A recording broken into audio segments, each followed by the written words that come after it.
Bien, entonces, la segunda parte tiene que ver con liderazgo, y como ustedes habrán visto, ¿no? Los términos en gerencia, y como además yo tengo la responsabilidad de hacer la sesión de integración de mañana, todo se va juntando, ¿no? Es decir, sin un buen liderazgo no es posible hacer planeamiento estratégico, ¿no? Tiene que haber un líder que tenga visión y que tenga y haga sentir e inspire a los integrantes, a los que tienen que conformar como un equipo, ¿no? Para obtener mejores resultados. Entonces tiene que tener visión. Bueno, este tema del liderazgo es un tema así central de la gerencia contemporánea. Hay libros, ¿no? Libros solamente de liderazgo. Así como tenemos patología, nosotros así como tenemos medicina interna, bueno, hay libros solamente dirigidos a un término que en la gerencia es el liderazgo. Este es uno de los conceptos más explorados, ¿no? Más explorados, pero al mismo tiempo menos comprendidos de la Tierra. Esto lo decía Gregor Barnes, que es uno de los más grandes gurús de la gerencia originarios, digamos, ¿no? Ya es una persona fallecida, pero Gregor Barnes tiene esta frase, ¿no? Porque él reflexionaba en los años 70 respecto a esto del liderazgo, decía, este es el término, digamos, prácticamente del siglo en la gerencia, ¿no? Liderazgo. Pero él decía, este es uno de los temas de los que más se habla, sin embargo es uno de los temas que menos se conoce. Para un poco ilustrar la complejidad de lo que apareja el concepto de...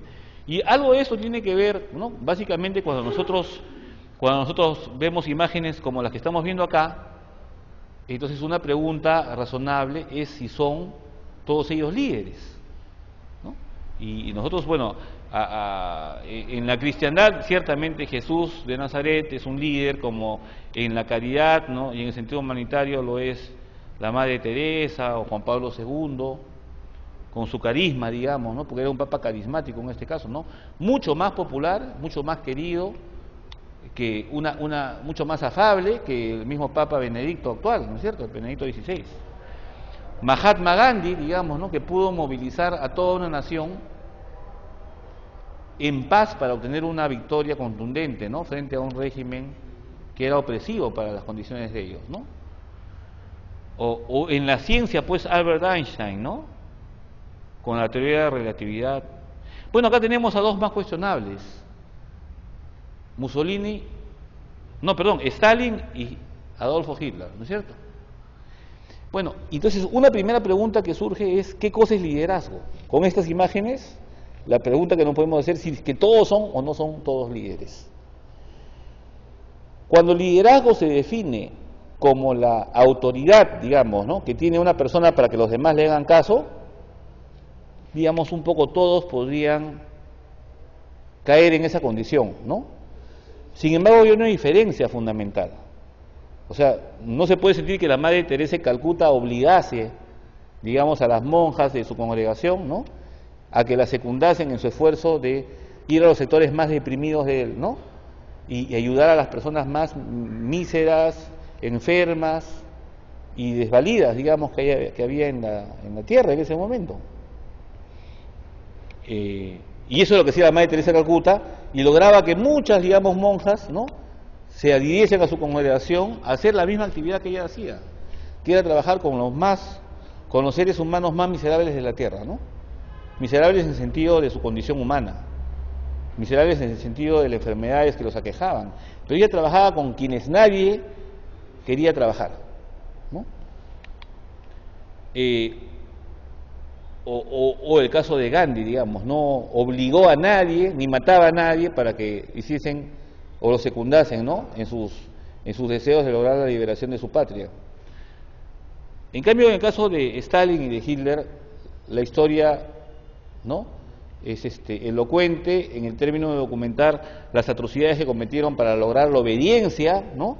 De quienes lo seguían. Y que la disidencia además era castigada con la muerte, ciertamente, ¿no? Si alguien no obedecía a la voluntad de los conductores, en este caso el Führer y el Duce y Stalin, entonces simplemente era, digamos, desaparecido. Actualmente ya las cosas están claras. En la última década, al liderazgo se le ha adherido muy claramente una dimensión ética, ¿no? Que probablemente en algunos tiempos fue inobservada, ¿no? Y que es más, se ha acrecentado en el caso de los últimos problemas que han derivado en la crisis financiera internacional, ¿no? Como ustedes sabrán, la crisis financiera internacional, de la cual todavía no se sale, ¿no? Pero de la cual más o menos nosotros hemos pasado relativamente, digamos, flotando, ¿no? Con éxito. En otros países la cosa ha sido dramática, y lo ves actualmente en Europa y Estados Unidos todavía. No se logran recuperar totalmente de la crisis, ¿no? Es una crisis ética en realidad, porque es una crisis donde la ambición de los financistas, ¿no?, ha generado una burbuja que cuando explotó lo que simplemente significó es miles de pérdidas, no solamente de dinero, ¿no?, de millones de dólares, miles de millones de dólares perdidos, sino lo más importante, el impacto humano que tiene, ¿no?, los miles de despidos, ¿no?, el incremento de las tasas de desempleo en Europa, en África, con las condiciones que eso significan para la gente, ¿no?, o para la situación de vida de las personas. Entonces, actualmente el liderazgo no puede ser entendido como una dimensión que no lleve aparejada un componente ético y que no tenga un sentido positivo para la humanidad. Entonces, ahora se reconoce que un líder es aquel que aporta para una mejor, digamos, condición de vida de la gente, utilizando, ¿no?, digamos, mecanismos correctos y humanos para poder proceder. Y en esa perspectiva, ciertamente, Hitler y Stalin no debieran estar en esta foto, ¿no? No tendrían que estar. Actualmente ya no se reconoce que sean líderes. ¿Por qué? Porque para ser líder hay que ser más que un conductor. Hay que tener además una dimensión ética incorporada, ¿no es cierto? Y ciertamente en el caso de ellos no era un elemento que ellos trajeran como un elemento importante, ¿no? Porque, digamos, ordenar verdaderas masacres no es un elemento que se pueda considerar ni ético ni humanitario. Y esta es una de las condiciones por la cual esta, digamos, dificultad que en algún momento había para definir qué era un líder, ahora está un poco más claro.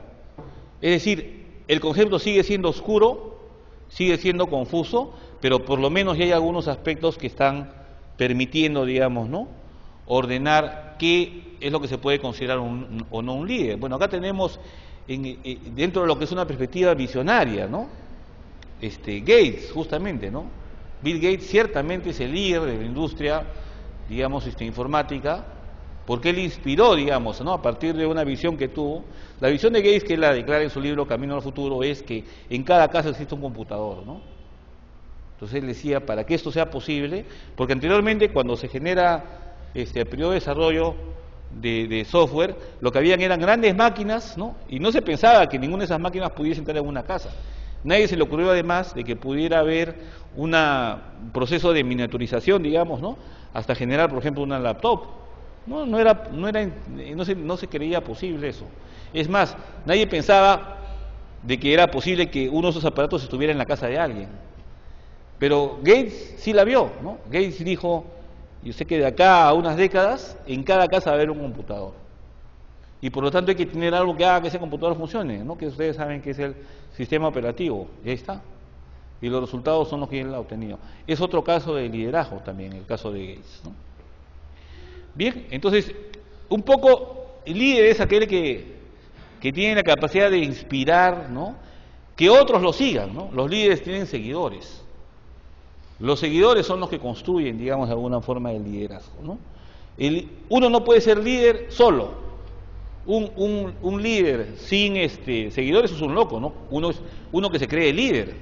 El líder tiene que tener gente que cree en él, que se inspire en él, ¿no?, que vea de que eres el tipo que los puede llevar a un desarrollo superior. Acá sería el líder, digamos, ¿no? Y acá los seguidores. Bien, miren, el 60% de la literatura, dicho por Burns también, ¿no?, que trata de temas de liderazgo desde 1910, porque el liderazgo no es una palabra muy antigua, dicho sea de paso, no define el concepto. O sea, hay libros que hablan de liderazgo, pero no se dice exactamente qué es, ¿no? Como ustedes se habrán dado cuenta, ni yo tampoco no puedo decir qué cosa es. No hay una forma de definir claramente qué es liderazgo. ¿Ya? Ni los académicos ni los practicantes han sido capaces de definir liderazgo con precisión. Pero entonces yo le dije, ¿y dónde? Pues, si queremos saber qué cosa es liderazgo, vamos al diccionario, ¿no es cierto? En el diccionario debe haber una definición de lo que es liderazgo, ¿no? Entonces, este es el término en inglés, ustedes saben, ¿no? Leadership es liderazgo. Y entonces, ciertamente que es una palabra muy utilizada en publicaciones académicas, populares, en las radios todo el mundo habla de líder, ¿no? El líder de la agrupación tal, el líder de tal equipo, etcétera, ¿no? Pero siempre se utiliza para decir cosas diferentes. En otras palabras, se le dice líder a quien no es líder, ¿no? Se atribuye el término a quien no lo es. Y obviamente esto tiene que ver muy poco, según esta reflexión de Barnes, con lo que realmente liderazgo significa. Es decir, hay un uso popular, digamos, ¿no?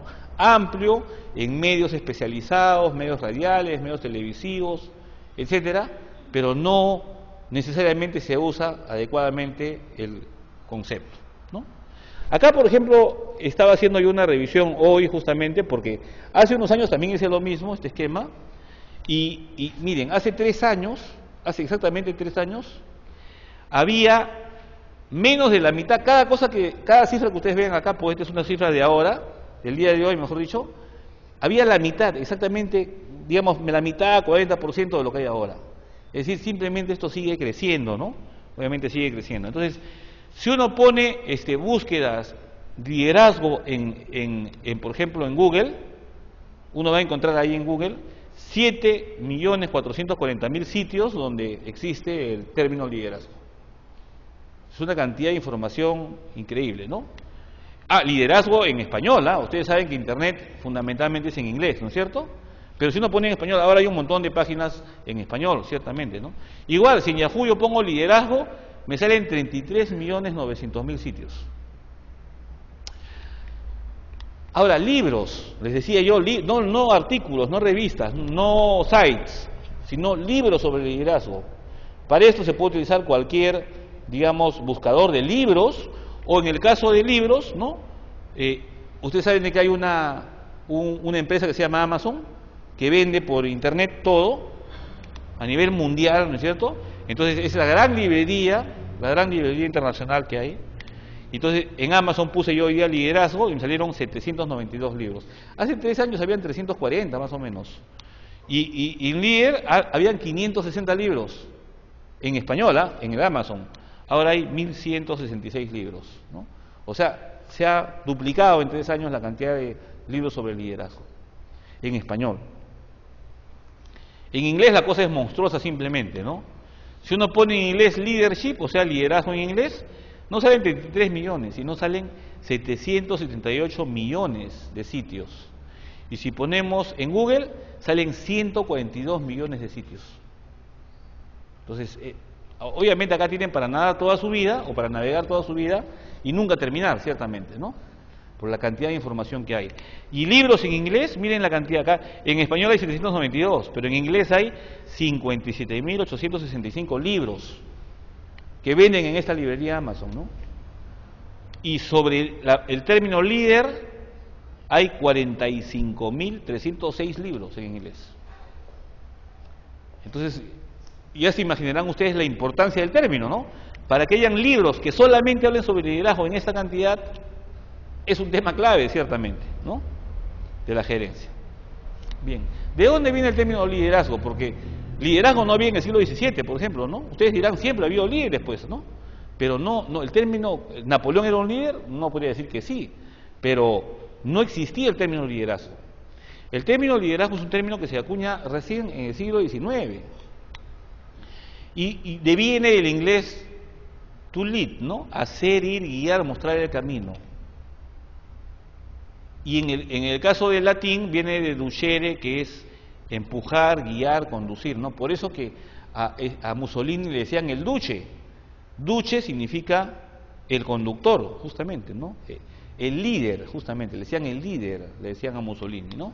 Y eso viene de duce. Y obviamente el líder, viene el liderazgo, el leadership, de to lead, ¿no? Que significa guiar, mostrar el camino, ¿no? Mostrar la dirección hacia la cual se tiene que ir, ¿no? Entonces, pese a que hay raíces, como ustedes saben, la raíz anglosajona, tulit, la raíz latina, ducere, la utilizan más o menos desde el siglo XIV, ¿no? Con anotaciones en relación con su traducción, o sea, haciendo una exploración, digamos, ¿no?, del concepto de liderazgo, ¿no? Sin embargo,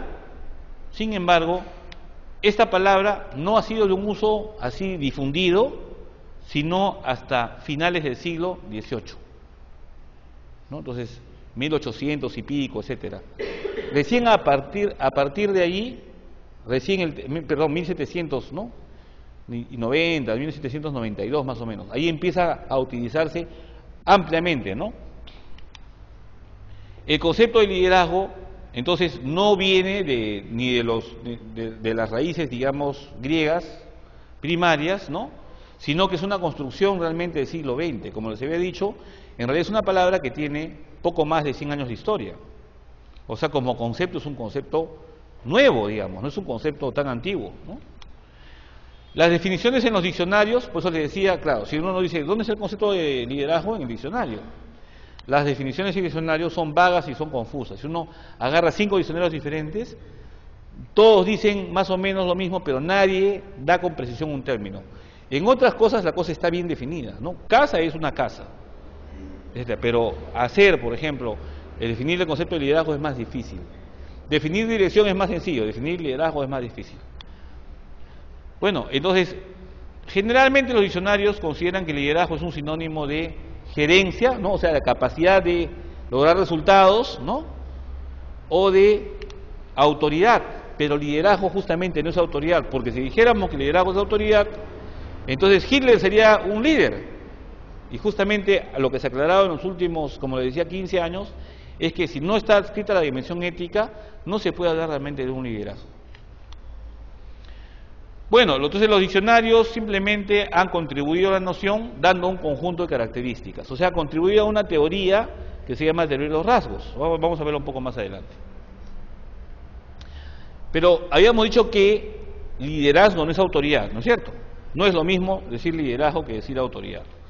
Pero vamos a hacer una reflexión de por qué es esto, y para eso exploremos el término autoridad, ¿no? La autoridad, se podría decir, es un poco la capacidad de obtener obediencia de los subordinados. Eso es tener autoridad, ¿no? Si yo soy capaz de dar una orden y que un subordinado cumple esa orden, eso es ser autoridad. Por ejemplo, en las instituciones castrenses, ¿no?, la autoridad es fundamental. Entonces, el general dice algo y el coronel la acata. El coronel dice algo, el comandante la acata. El comandante dice algo, el mayor. Y si el mayor dice algo, el capitán. Y así hacia abajo.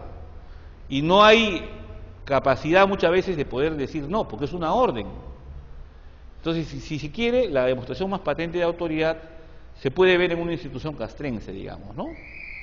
Y obviamente en el caso de un dictador, bueno, simplemente el dictador hace lo que es su voluntad y tiene que ser obedecido, ¿no? Si no, obviamente se castiga al desobediente, al disidente, ¿no?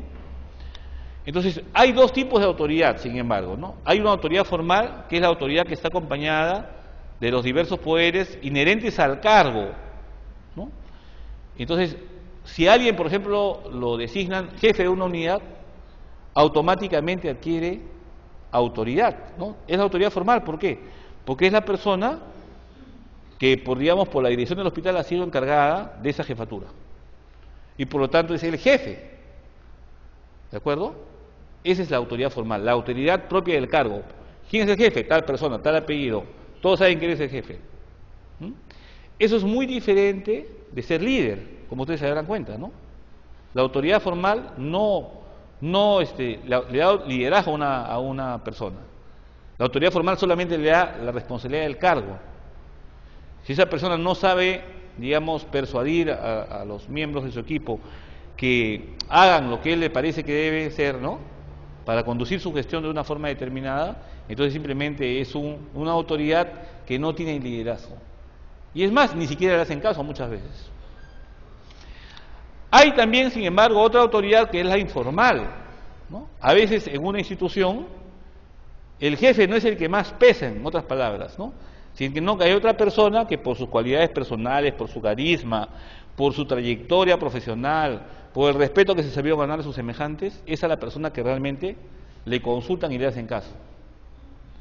Entonces la autoridad formal es la autoridad investida legalmente por la designación, digamos, a un cargo determinado, mientras que la autoridad informal es aquella que depende de la confianza, ¿no? Y depende de una construcción en la cual hay muchos atributos que permiten construirla en relación con una persona. Y es esa persona a la cual se le respeta y realmente se le hace caso finalmente, ¿no? Porque se considera que es la persona más sabia, más reflexiva, más adecuada para tomar decisiones en determinado momento. Pero esto es la dimensión de autoridad. Lo que queda claro con esto es que autoridad no es lo mismo que liderazgo, ¿no es cierto?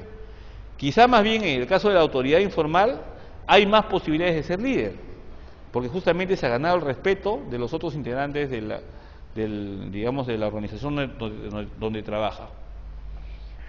Para acentuar un poco más esta precisión, la autoridad formal depende de la importancia y posición del cargo. Ciertamente, en una institución, los mayores niveles de decisión son los que residen en la cúspide de la pirámide, ¿no es cierto? Entonces, el gerente general, después los gerentes intermedios, después los gerentes de división, etcétera.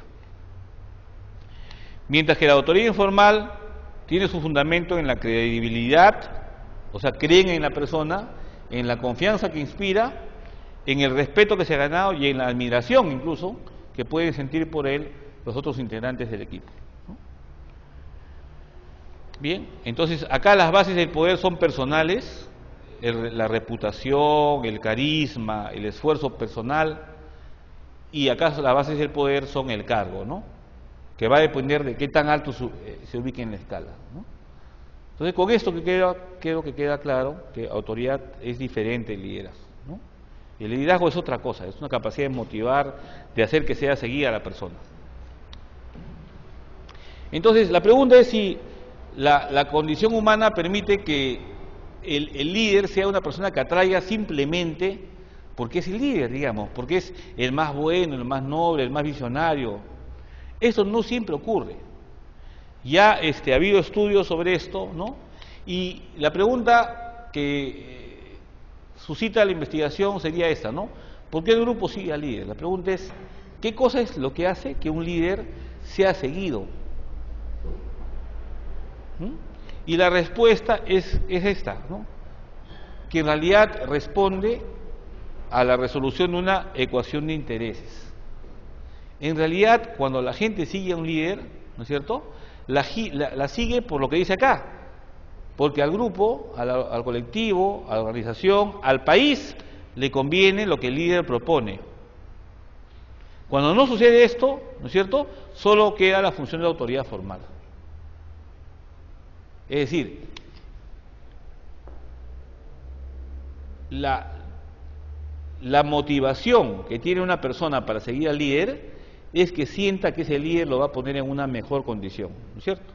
Por ejemplo, en los movimientos libertarios se seguía un líder que seguramente era, vamos a poner San Martín, pero ¿por qué se le seguía?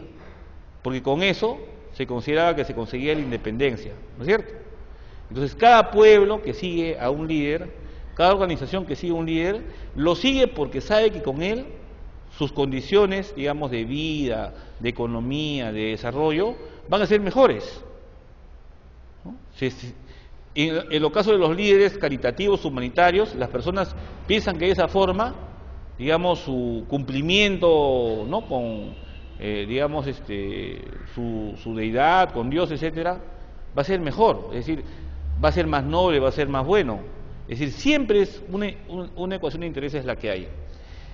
Y eso no es malo, ¿ah? No significa que las personas sigan un líder porque son interesadas, sino porque razonablemente toda persona aspira, ¿no?, a encontrarse mejor, o materialmente, económicamente, o posicionalmente, profesionalmente, o incluso espiritualmente. Entonces, las monjas que seguían a Madre Teresa de Calcuta a hacer las cosas que hacía ella con personas enfermas, tuberculosas, etcétera, lo hacían porque consideraban que la Madre Teresa las ubicaba en una mejor condición espiritual. Con ella tenían la posibilidad de ser más buenas que nadie, ¿no? Porque era trabajar con quienes nadie quería trabajar.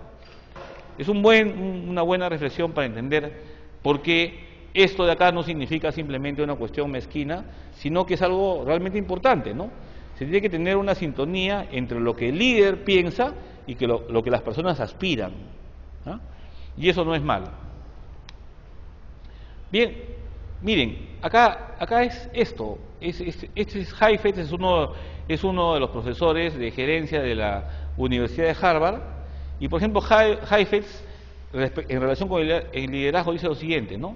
El concepto prevaleciente, ¿no?, errado, ¿no?, el concepto histórico de que el liderazgo consiste en tener una visión y hacer que las personas se encaucen hacia ella, está en bancarrota. O sea, Heifetz claramente dice, ese concepto que ustedes creen que el líder sigue, ¿no?, es seguido por la gente porque la gente ve que él es la persona más sabia, más buena, etcétera. Eso no es cierto, dice, ¿no?, Heifetz. Porque, dice, debido a que continúa considerando las situaciones adaptativas como si fueran técnicas. Se supone que la figura de la autoridad conjetura hacia dónde se dirige la empresa y se supone que la gente lo siga. Es decir, claro, se dice, uno ubica al líder porque se considera que el líder es el que tiene capacidad de conducir al resto y por lo tanto la gente tiene que hacerle caso. Pero eso es solamente mirar el lado desde una dimensión técnica, ¿no? Y hay algo más que eso. Vamos a ver, por ejemplo, la respuesta en esto, ¿no? Por ejemplo, en relación con lo que es autoridad formal e informal, y igual el mismo Heifetz, los seguidores desean que sus líderes, miren, los seguidores desean que sus líderes les den confort, estabilidad y soluciones. Pero eso equivale a llevarles de la mano. Un verdadero líder hace preguntas y logra que las personas salgan de su conformismo, manejando luego la ansiedad que producen. Es decir, el líder, en este caso, tiene que tener una capacidad, ¿no?, justamente, incluso, digamos, propedéutica, ¿no?, con los integrantes. Tiene que saber escucharlos y tiene que saber enseñarles también. Eso es lo que realmente marca la vinculación con un líder. Por ejemplo, Jesús y los apóstoles y después toda la comunidad cristiana justamente lo siguen por eso, ¿no?, porque es una inspiración permanente. Y recuerden que la Iglesia es la institución, es el organismo occidental, digamos, si quieren verlo en términos de empresa, la empresa occidental de más largo éxito en la historia de la humanidad. Porque la Iglesia ya viene existiendo, ¿no es cierto?, 2000 años. No hay ninguna empresa, ni la Coca-Cola, ni ninguna empresa que haya durado tanto tiempo, ¿no es cierto? Entonces, mantener una organización como tal a lo largo, a través de 2000 años, es una cosa importante. Entonces, examinemos el liderazgo, ¿no?, en este caso que ofrece Jesús. Así que, efectivamente, hay esto, ¿no? Hay mucho de una relación entre el líder y los seguidores en términos, digamos, de enseñanza-aprendizaje permanente, ¿no?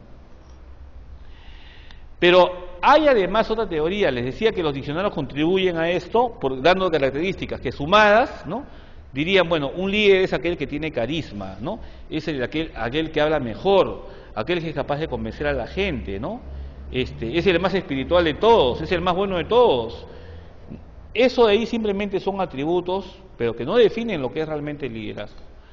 Entonces, según la teoría de rasgos, para la cual ha contribuido mucho la imprecisión del término, el líder dice que tiene ciertas cualidades o rasgos que lo tipifican y distinguen de otros. Por ejemplo, el líder tiene que ser carismático, el líder tiene que ser inteligente, el líder tiene que ser determinado, el líder tiene que tener valor, fuerza, entusiasmo, integridad, seguridad en sí mismo, etcétera. Entonces, es algo así como un ser perfecto, ¿no?, el líder. Pero eso no es cierto. O sea, esa teoría de los rasgos, ciertamente los líderes comparten ciertos atributos, ¿no?, pero algunos no precisamente son carismáticos, digamos, ¿no? Un buen líder, un buen conductor no necesariamente es carismático. Bien, entonces cuando se somete a la revisión de otro de los grandes profesores de la gerencia como Robbins, autor de múltiples libros de administración, ¿no?, Robbins dice que si uno hace la pregunta, entonces, ¿cuáles son los rasgos comunes de los líderes?, ¿no? Si es cierto esto que los líderes tienen rasgos comunes, entonces, ¿cuáles son los rasgos comunes? Cuando se examina esto, dice, Robbins dice que esto no tiene salida, no es un callejón sin salida. O sea, no hay una respuesta que se pueda dar a esto. Porque volvemos al mismo problema, ¿no? Si es el más determinado, el más valiente, todo lo demás, entonces, por ejemplo, entre estos dos, ¿quién es un líder, no? El jefe del Ku Klux Klan, porque al jefe del Ku Klux Klan también lo siguen, ¿ah? ¿De acuerdo? Claro, dicen, ahora es para matar a negros, pero igual lo seguían. O Martin Luther King, que era un defensor de los derechos de justamente las minorías negras en los Estados Unidos, al cual además lo mataron, ¿no? Como ustedes sabrán, los asesinaron. Eso, la pregunta es, ¿cómo, si solamente llevamos por los rasgos, podemos llegar a un callejón sin salida, según Robbins? ¿Por qué? Porque en realidad no se trata de rasgos. Y acá un poco esto va hacia un concepto más moderno, más contemporáneo, que es el liderazgo adaptativo. Ahora vamos a ver un poco más adelante esto, ¿no? Hay otras teorías, ¿no? Por ejemplo, la teoría que dice que esta famosa pregunta, ¿no? ¿El líder nace o el líder se hace? Muchos opinan que los líderes nacen, ¿no? Uno dice, bueno, ya vamos a poner Gates, pues nació líder, ¿no? Por eso es líder. O Jesús ya nació líder. O Gandhi ya nació líder. Y si bien es cierto hay algunas condiciones, digamos, innatas, el liderazgo también tiene mucho de aprendido. Es decir, se aprende a ser el líder, ¿no? Como se aprende a comunicarse, se aprende a tener capacidad de escuchar, se aprende a tener capacidad para enseñar. Puede haber innata algunas estas cuestiones, pero hay algunas que se perfeccionan, algunas que se aprenden también, ¿no? Bien, entonces acá hay otras teorías como las conductuales que dicen, ¿no? El líder, ¿no? No nace, o sea, el concepto de que el liderazgo no es innato. El liderazgo es un tipo de comportamiento que se desarrolla o se puede inculcar, ¿sí? Es decir, se puede aprender, se puede estudiar, con esfuerzo se puede llegar a ser un líder. Y claro, hay algunos que naturalmente tienen una condición, digamos, genética, constitutiva, que los lleva a eso, ¿no? Pero todos de alguna manera pueden explorar ciertas condiciones para desarrollar sus dotes más importantes de liderazgo. En los últimos 20 años, además, la Universidad de Ohio hizo estudios importantes para formular una dimensión estructural, ¿no? Quizá estos son los estudios que han dado lugar a las escuelas de liderazgo adaptativo que vamos a ver en las siguientes láminas, ¿no? Por ejemplo, acá hablan de lo que es un líder, ¿no? El líder dice tiende a definir su forma de trabajo, sus relaciones y la forma como asigna las tareas. O sea, ya pensando más estructuralmente, dejándonos de los rasgos, ¿no? Digamos, buenos, prometedores de lo que es un líder, sino entrando a analizar exactamente cuáles son las condiciones que permiten el liderazgo, ¿no? Por ejemplo, la forma de trabajar, ¿no? La forma de vincularse con los seguidores o con aquellos que son quienes acompañan al líder, las relaciones que establece con ellos y la forma como asignan las tareas, ¿no? A los subordinados o a los seguidores. Entonces, esos son estudios ya más serios, o sea, que se analizan empresas completas y van viendo un poco, en función de los resultados, cómo, digamos, determinadas gerencias son predominantes, digamos, son más exitosas, ¿no? Y examinan por qué esto ocurre de esa manera, ¿no? Bien, hay una dimensión dimensión estructural y abajo hay una dimensión de consideración que la vamos a ver cuando veamos lo que corresponde a las características que se generan con los seguidores, básicamente. Bien, entonces, más o menos bajo este esquema de la Escuela de Gerencia de Ohio, existe lo siguiente, ¿no? El comportamiento de los seguidores es un comportamiento que puede ser desde una conducta laboral, ¿no es cierto?, baja o elevada. Es decir, puede haber más baja conducta, o sea, una conducta laboral significa nivel de motivación para el desempeño, ¿no es cierto?, de los seguidores. Entonces puede ser baja o puede ser elevada. Igual los líderes sintonizan con esas dimensiones de los trabajadores. Y en el caso de la conducta de relación, igual, es decir, el gerente, el jefe, puede tener un nivel de relación humana, ¿no?, con sus subordinados, baja o alta. Es baja cuando es una persona que no le gusta vincularse con los subordinados, ¿no? El gerente que entra casi no saluda, ¿no? Todos lo miran un poco con temor. Él no habla mucho con la gente, sino manda con su secretaria las indicaciones. Ese es un gerente de una baja relación, ¿no es cierto? En cambio hay otros que tienen una relación muy cálida, ¿no? Hablan con todos, con el portero, con el que limpia, con el que hace el café, ¿no? Se vinculan con todos los empleados. Entonces, en estos cuadrantes se puede entender de que hay entonces un liderazgo que está orientado a la tarea y a la relación. Por ejemplo, acá, el líder que no le importan mucho los resultados, bueno, que no sería típicamente un líder, ¿no? El gerente, digamos, que no le preocupa mucho los resultados, y además que tiene poca vinculación humana con el personal. Entonces, esto configura un cuadro de baja orientación a la tarea o al resultado y tiene una baja orientación a la relación. En cambio, en el otro extremo tenemos el gerente productivo, digamos, ¿no?, al que le gusta tener un alto nivel de resultados, quiere ser el mejor, el que produzca más que todos. Por lo tanto, hace que la gente trabaje a un alto nivel de intensidad, ¿no es cierto? Este tiene alta orientación a la tarea, pero el que sea un gerente, digamos, o un directivo exigente, no quiere decir que no tenga alta orientación también a la relación, ¿no? Hay gerentes que son exigentes, pero al mismo tiempo son personas que son sensibles, ¿no?, y se entienden bien con su personal. Es decir, y la gente lo dice, ¿no?, este pata es así, duro, pero es buena gente, dice, ¿no? Es una persona sensata, es humana, ¿no? Pero eso sí, cuando te hace trabajar te saca la mugre. ¿Ok? Con esa expresión coloquial quiero decir un directivo con alta orientación a la tarea y alta orientación a la relación. Y mezclando dimensiones, acá tienen un gerente con baja orientación a la tarea, o sea, uno que no le importa mucho, pues, ¿no? Está manejando la cuestión, digamos. Él es el jefe ahorita y punto. Pero tiene muy alta relación con la gente.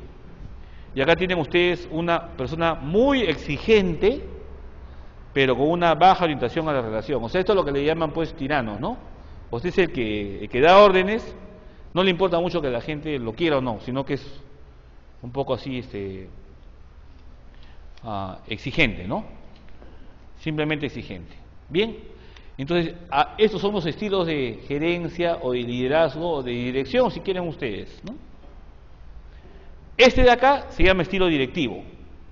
Este es digamos, el típico jefe burocrático, ¿no?, que va a la institución, da las órdenes y hace que se cumplan. Ese se llama estilo directivo.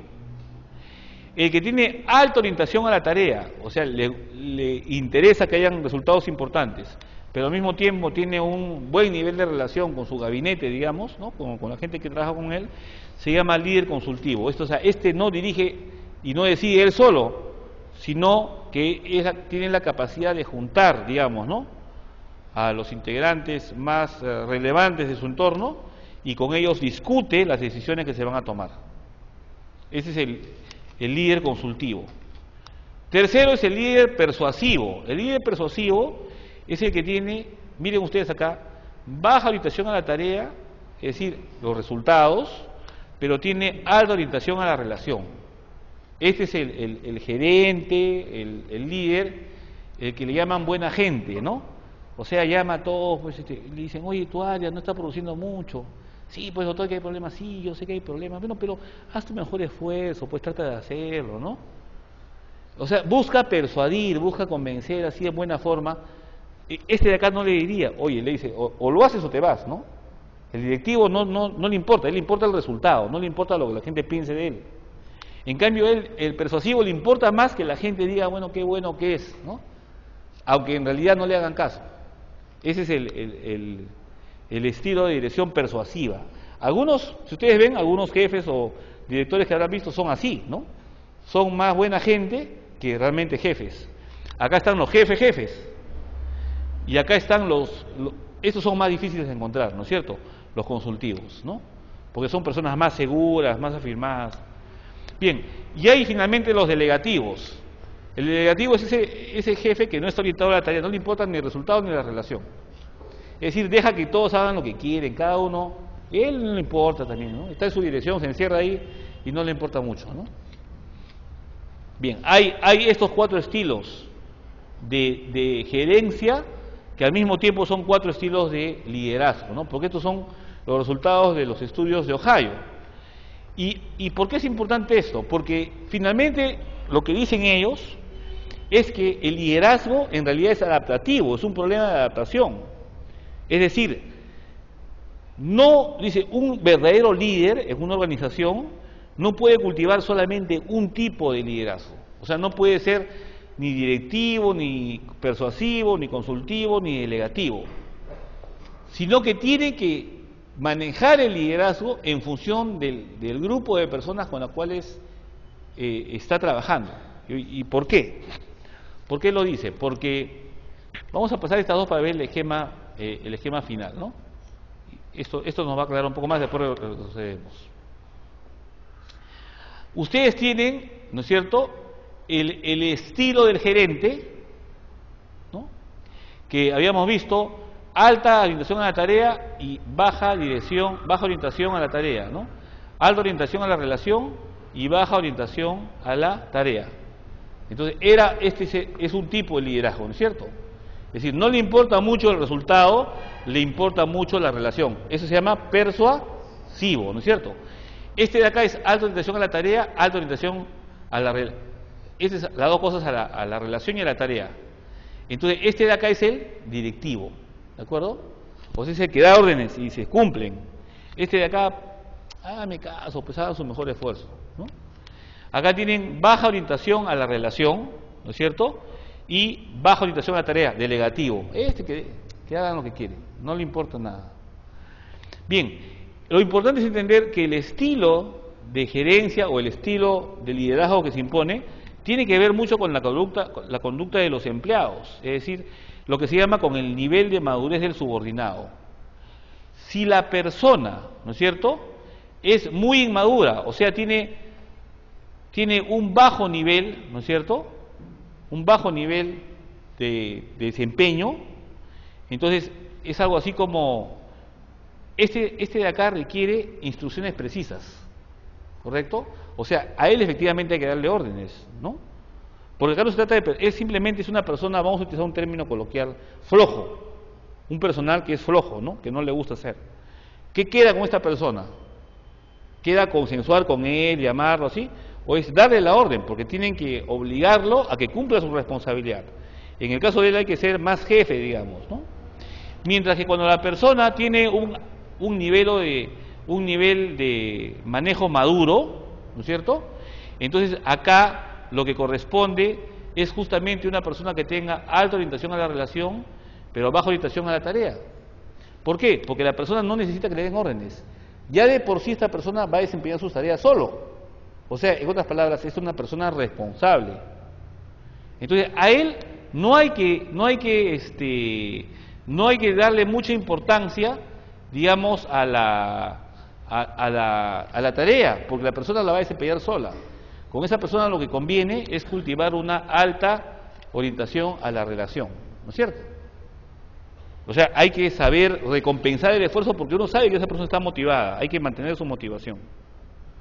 Y entonces quiere decir esto, que bajo la escuela de liderazgo adaptativo, lo importante es que el gerente sepa, frente a sus seguidores, a quiénes les tiene que dar órdenes, con quiénes tiene que ser, digamos, más bien retributivo en términos de reconocer sus aportes y dejarlos trabajar, porque saben hacerlo solos, y después con quiénes tiene que discutir y consensuar, por ejemplo, ¿no?, que están los otros estilos, ¿no?, lo que es S3 y S2, M3 y M2, que corresponderían, o sea, acá corresponde al estilo de dirección o de gerencia, y acá corresponde al nivel de madurez del personal. Menos maduro y acá más maduro. Más maduro significa más responsable, ¿no? Esas personas no necesitan que el gerente esté detrás de ellos dándoles órdenes, solito lo hacen, pues son personas autorresponsables. Entonces lo que hay que hacer con ellos es dejarlos trabajar y más bien cultivar con ellos una motivación permanente. En cambio acá, a los que son flojos, negativos, lo que hay que hacer es darles órdenes, o sea, hacer que cumplan su responsabilidad por la cual reciben un pago, por ejemplo, ¿no? En cambio, en los estilos de madurez 2 y madurez 3, o sea, los que están en el intermedio, la mayoría, digamos, ¿no?, hay que cultivar o un estilo, digamos, de tipo Delegativo significa que les dan todo, ¿no es cierto? Entonces, acá, o persuasivo con algunos, ¿no? Por ejemplo, acá hay que ser persuasivo. Es decir, esta persona no está perdida, digamos, ¿no? Simplemente está algo desmotivada. Entonces hay que comenzar, pero miren qué es lo que pasa, ¿no? Darles aliento para que superen esa condición y de esa forma mejoren sus resultados, ¿no? Entonces, consultivo y persuasivo se utiliza para los niveles de maduración intermedia, directivo para un nivel personal que es irresponsable, inmaduro, y a los niveles más maduros hay que dejarlos, ¿no? Delegarles las tareas porque ellos lo saben hacer solos. Hay que manejar un cultivo básicamente de la relación. Bien, entonces el liderazgo adaptativo nos habla de una dimensión que no alude al problema técnico en sí, vamos a pasar esto, ¿no? Sino que siendo adaptativo requiere aprendizaje para abordar los conflictos entre los valores de las personas o para reducir la brecha entre los valores postulados y la realidad que se enfrenta. Entonces básicamente lo que decíamos es que hay que saber cultivar, ¿no?, de acuerdo al personal, qué cosa es lo que queremos obtener. Y hay que saber adaptar el liderazgo justamente a la conducción de determinados grupos. Y mientras más grande es el grupo humano, es más importante esto, ¿no? Porque en los colectivos, justamente la gente se mueve dentro de esas condiciones. Por ejemplo, un buen gerente, un buen director de establecimiento, un buen líder, en este caso, sabe elegir a sus generales, como se dice, ¿no? Es decir, sabe quiénes, ¿no?, pueden hacer bien la cosa solos. No le interesa tanto a él, digamos, ser el que mande, ¿no?, sino tener gente eficiente que maneje sus niveles intermedios. En cambio, el que no es un buen líder pone ahí generalmente a gente que le va a hacer caso en todo lo que él dice y que va a hacer lo que él quiere que haga, ¿no?, que no tiene autonomía y que no sabió ganarse el respeto del resto de la gente también. Eso suele ocurrir con mucha frecuencia. Bien. Bueno, entonces, miren, según la Escuela de Liderazgo Adaptativo, predecir el éxito del liderazgo es algo más que dice aislar unos cuantos rasgos, ¿no? O sea, debemos desaprender esta idea de que los rasgos del líder, ¿no?, son únicos, ¿no?, y que siempre los va a mantener. Eso depende de un buen líder, depende de con qué grupo humano se esté comportando, ¿no? Entonces, a veces dice, para una situación determinada A, el estilo X será el más apropiado, pero para una situación diferente B, el estilo Y será entonces el más adecuado en ese momento. Hay que saber adaptar el estilo de liderazgo a la ocasión pertinente, digamos, ¿no es cierto? Eso es más o menos. Bueno, y acá están las relaciones, ¿no es cierto? ¿Qué tipo de complejidad están enfrentando? ¿Cuál es el tamaño del proyecto? ¿El tipo de tecnología que tienen que desarrollar? Va a depender mucho de esto. Y esto se aprende, obviamente, esto se estudia, ¿no? Y para ser un buen líder, en realidad ahora, hay algunas condiciones personales, pero hay, más importante aún, muchas condiciones que se tienen que aprender para poder desarrollar estas capacidades. Entonces, ¿no?, como habíamos dicho, depende de la madurez que tiene los subordinados o el equipo con el cual trabajamos, de personas, para la elección del estilo más eficaz en un determinado momento. No es más eficaz el directivo, ¿no?, el mandón, el jefe clásico, no es el estilo de gerencia más eficaz, ¿no? Eso puede generar en algunas personas desmotivación, ¿no?, rencor, poca capacidad digamos, de creencia en un objetivo común. A veces habrá que hacerlo con algunos, porque no hay otra forma de trabajar con ellos, y a veces habrá que ser delegativo y a veces habrá que ser persuasivo. Muy bien, entonces acá también nos quedamos en esta sesión. Espero que haya sido claro. No hay preguntas, ¿no? Claro, como las 9 de la noche ya no hay preguntas, ¿no? Listo. Ah, ya. Entonces.